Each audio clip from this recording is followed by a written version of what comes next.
ଆପଣମାନେ ଦେଖିଥିବେ ରିସେଣ୍ଟଲି ଦିଲ୍ଲୀରେ ଯେଉଁ ପ୍ରୋଟେଷ୍ଟ ହେଇଥିଲା ସେଥିରେ କ'ଣ ହେଇଥିଲା ନା କିଛି ମିଡ଼ିଆ ହାଉସ୍ ଏମିତି ଥିଲେ ଯେଉଁମାନେ କି ଷ୍ଟୁଡେଣ୍ଟମାନଙ୍କର ରାଗର ଶିକାର ହେଲେ ଆଉ କିଛି ଷ୍ଟୁଡେଣ୍ଟ ତାଙ୍କୁ ଡିସରେସ୍ପେକ୍ଟ ମଧ୍ୟ କରିଥିଲେ। ଏଇଟା ହେଉଛି ଗୋଟେ ସାଇଡ଼୍। ବଟ୍ ଏମିତି ବି କିଛି ମିଡ଼ିଆ ଭାଇ ଭଉଣୀମାନେ ଥିଲେ ଯେଉଁମାନେ କି ଷ୍ଟୁଡେଣ୍ଟମାନଙ୍କ ସପୋର୍ଟ ପାଇଥିଲେ ଆଉ ଷ୍ଟୁଡେଣ୍ଟମାନେ ତାଙ୍କୁ ରେସ୍ପେକ୍ଟ ମଧ୍ୟ କରିଥିଲେ।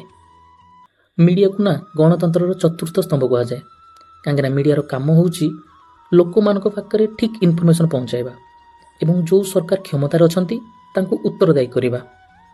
କିନ୍ତୁ ଏବେ ଯେଉଁଟା ଚାଲିଛି ସେଇଟା ସମସ୍ତେ ଦେଖୁଛନ୍ତି ଆଉ ଏଇସବୁ ଜିନିଷ ପରେ ନା ଲୋକମାନଙ୍କର ବିଶ୍ୱାସ ଧୀରେ ଧୀରେ ମିଡ଼ିଆ ଉପରୁ କମି ଗଲାଣି। ମୁଁ ତ କୌଣସି ଜର୍ଣ୍ଣାଲିଷ୍ଟ ନୁହଁ ନା ଜର୍ଣ୍ଣାଲିଜିମ୍ ଉପରେ ମୋର କିଛି ଏକ୍ସପିରିଏନ୍ସ, କିନ୍ତୁ ହଁ ମୁଁ ଏତିକି ଜାଣିକି ଗୋଟେ ଜର୍ଣ୍ଣାଲିଷ୍ଟ ହେବା ପାଇଁ ମେନଲି ଦୁଇଟା ଜିନିଷ ଦରକାର। ଗୋଟେ ହେଉଛି ସତକୁ ସାମ୍ନାକୁ ଆଣିବାର ସାହସ, ଆଉ ଗୋଟେ ହେଉଛି ସତ ପାଇଁ ଲଢ଼ିବାର ସାହସ।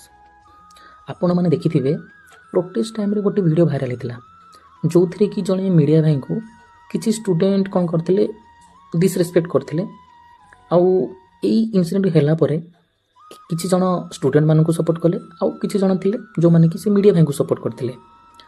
ଆଉ କିଛି ଜ୍ଞାନୀ ଗୁଣୀ ଲୋକ ଏମିତି ଥିଲେ ଯେଉଁମାନେ କି ଏଇ ଜିନିଷଟାକୁ ଫ୍ୟାମିଲି ଆଙ୍ଗେଲ୍ ଦେଲେ, ଇମୋସନାଲ୍ ଆଙ୍ଗେଲ୍ କି ନା କ'ଣ କି ଫ୍ୟାମିଲି ପାଇଁ କ'ଣ କ'ଣ ସହିବାକୁ ପଡ଼ୁଛି। ବଟ୍ ଅନଫର୍ଚୁନେଟଲି ସେମାନେ ଗୋଟେ ଜିନିଷ ଭୁଲି ଯାଉଛନ୍ତି କି ଜର୍ଣ୍ଣାଲିଜିମ୍ କେବଳ ଗୋଟେ ଜବ୍ ନୁହଁ, ଜର୍ଣ୍ଣାଲିଜିମ୍ ହେଉଛି ଗୋଟେ ରେସ୍ପନ୍ସିବିଲିଟି। ସେ ମିଡ଼ିଆ ଭାଇଙ୍କ ପ୍ରତି ନା ଯାହା ବି ହେଲା ନା ସେସବୁ ଜମା ବି ଠିକ୍ ନୁହଁ। ବଟ୍ ଆପଣମାନେ ଭାବିଲେ ଯେଉଁ ମିଡ଼ିଆକୁ ଆମେ ଆଖି ବନ୍ଦ କରିକି ଟ୍ରଷ୍ଟ କରୁଛନ୍ତି ଯଦି ସେଇ ମିଡ଼ିଆ ଆମକୁ ଠିକ୍ ଜିନିଷ ନ ଦେଖେଇବ ତାହେଲେ ଦେଶର ଭବିଷ୍ୟତ କ'ଣ ହେବ। ଏଇ କଥାକୁ ବହୁ ଜଣ ଲୋକ ସିନା ବୁଝିପାରୁନାହାନ୍ତି, ବଟ୍ ସେ ମିଡ଼ିଆ ଭାଇ ଠିକ୍ ବୁଝିପାରିଥିଲେ। ବୋଧେ ସେଇଥିପାଇଁ ସେ ଚୁପଚାପ ଛିଡ଼ା ହେଇକି ସବୁ ସହିଥିଲେ। ଆଉ ଯେଉଁ ଜେନ୍ଜିକୁ ନା ବହୁ ଜଣ ଟ୍ରୋଲ୍ କରୁଛନ୍ତି ସେଇ ଜେନ୍ଜି ହିଁ ନେକ୍ସଟ ଟାଇମ୍ ଯାଇକି ତାଙ୍କୁ ସରି ବି କହିଥିଲେ। ସୋ ଆଖିରୁ ଥରେ ପର୍ଦା ଉଠେଇକି ଦୁନିଆକୁ ଦେଖନ୍ତୁ। ବନ୍ଦେ ମାତରମ୍।